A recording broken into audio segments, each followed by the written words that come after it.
During the day, you're leading teams, running projects, and stuck in back-to-back meetings. So the morning is probably the only time you can train, but it's probably also the last thing you want to do. I feel your pain. Before I was working from home in 2020, I was commuting 2 hours a day, starting work at 8 and studying at night. Early morning workouts were my only option. And most clients I work with are so busy professionally, mornings are the only time they've got. And this goes beyond just losing weight and building lean muscle. It's about keeping that promise to yourself and starting the day right. But when the alarm clock goes off, it's easier said than done, right? So in this video, I'm going to show you the exact 5 principles on how to make early morning workouts non-negotiable, even if you're busy, tired, and like me, not a morning person. Okay, number 1. Now, I will give you some practical takeaways in just a second, but I just want to make sure your mindset is in the right place first. Most people ask me, how do you teach yourself to enjoy morning workouts? And the problem with that question is the question itself. When I was a child, I used to absolutely hate vegetables. And I used to complain to my mum all the time that I don't like them. She always came back with the exact same answer. It's not there to be liked,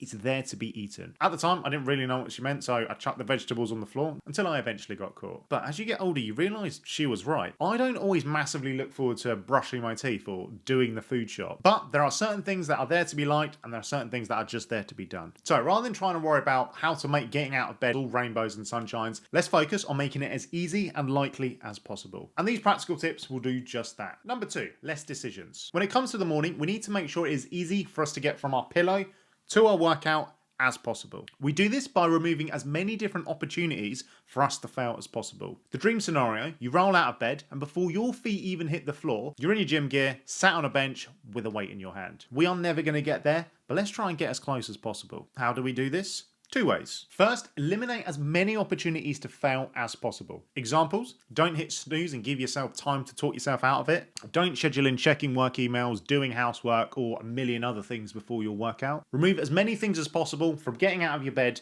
to getting to your workout. Second, set up your environment as much as possible to help you win. Examples: put your alarm on the other side of the room so it forces you to get up and go and turn it off. Have your workout clothes right next to your bed so as soon as you get up you can get straight into them. Have all your gym stuff ready. If you're going to the gym, put your gym bag in the car the night before. If you're doing home workouts, make sure all the equipment is ready and easily available. This will come down to planning as much as possible. So spend the night before setting as much up as you can to set yourself up in the morning. When I used to go to the gym before the office, I'll get my gym clothes, my bag, my water bottle in the fridge ready, Spotify playlist good to go, workout notes already in my bag. I'd even make sure my car was pointing the right way in the drive so I could get out as quickly as possible. So when I woke up, all I needed to do was get up, turn my alarm off, go and use the bathroom, and then I can get straight to the gym. 3, in order for us to get the best workout in and get the best results, we need to make sure one thing is optimized: our sleep. Now, this isn't going to be a video on sleep. If you'd like me to do one, just let me know in the comments. But make sure you are getting 7 to 8 hours, your room is cold and dark, you go to bed and get up at the same time every day, and you're cutting out caffeine 6 to 7 hours before sleep. Again, if you want me to do a full breakdown of how you can optimize your sleep, let me know. 4, there is going to be one thing more important than your morning routine, and that is your evening routine. A great morning starts the night before. If you're staying up till midnight answering emails or falling asleep to Netflix, you're making it 10 times harder to wake up, feel refreshed, focused, and ready to smash your workout. 1, set a bedtime 8 to 9 hours before you get up and actually stick to it. Treat your sleep like a non-negotiable meeting. 2, like we said earlier, get as much ready the day before as possible. And 3, follow the 3-2-1 rule. 3 hours before bed, no eating. If you're finding this hard to stick to, go and brush your teeth after dinner. 2 hours before bed, no more work. That last email or Slack message can wait. Give your brain some time to switch off. And 1 hour before bed, no more screens. That blue light from the screens delays melatonin and messes up your deep sleep. Now, I know this one you're probably not going to stick to, so if you're going to be on your phone, at least switch it into night mode or put the blue light filters on and dim the screen as much as possible. 5. Okay, let's talk about the actual workouts themselves. And this applies whether you're training at home or whether you're training in the gym. Now, showing up is only half the battle, right?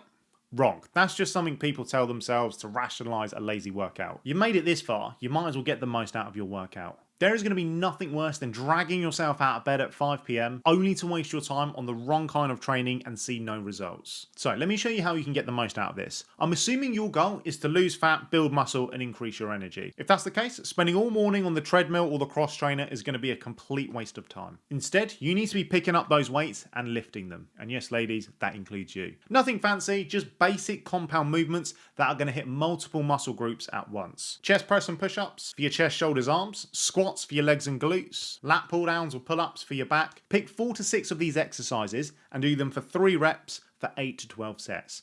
and do this 3 times a week, whether that's in the gym with bars and machines or at home with a pair of dumbbells. Don't worry about kettlebell swings or going for a run. If you want to do a bit of cardio, fine, but treat it like a bonus and position it towards the end of the week. Strength training is what drives results and needs to be prioritized. And guess what happens when you see results? It starts making it a lot easier to get out of bed in the mornings. But there you go. These 5 principles are what helped me get to my morning workout every day before the office for 5 years. Yes, there were days where life came up, but 95% of the time I got there and done what needed to be done. But there is one more thing I'd like to share with you. And this may not work for you, but it did for me. As soon as I woke up, I played the video I'm about to leave you with now. I would encourage you to find your video, or it might be a song or a quote, and have it ready as soon as you wake up. As someone who's pretty competitive, this one really spoke to me, but go and find whatever one speaks to you. If you want to listen to it, feel free. Apologies for the language. If not, why don't you watch the video next to it? Make sure you subscribe, and I'll see you in the next one. Commit to one day and see how you feel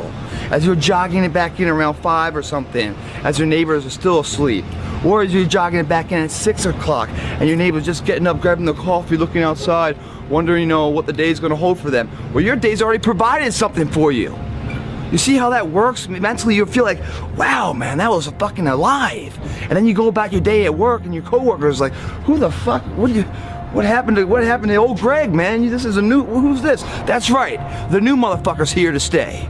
And get the fucking on my plan or get the fuck out of my way. That's how you run it, man. But you won't get to know what I'm talking about, man. You can't look at a picture of something of Hawaii and feel the cool breeze and the warm water. You gotta be there, man. You can't talk it all the time, you gotta walk it. Commit to one day, try it, see how it feels. Getting up that fucking early when everyone else is asleep, or it's that cold. When everybody else says, no, this is not comfortable, we shouldn't do this. You say, yes, motherfucker, I'm gonna introduce myself to it. And who that person is, we don't know. Who could it be? It's exciting, man. Because the way you feel after that, as exhausted or as how unpleasant as the experience might be, the after effect on how prideful you feel, man. That's something you're either gonna love or not. And if you love it, dude, you're on your journey to something magical.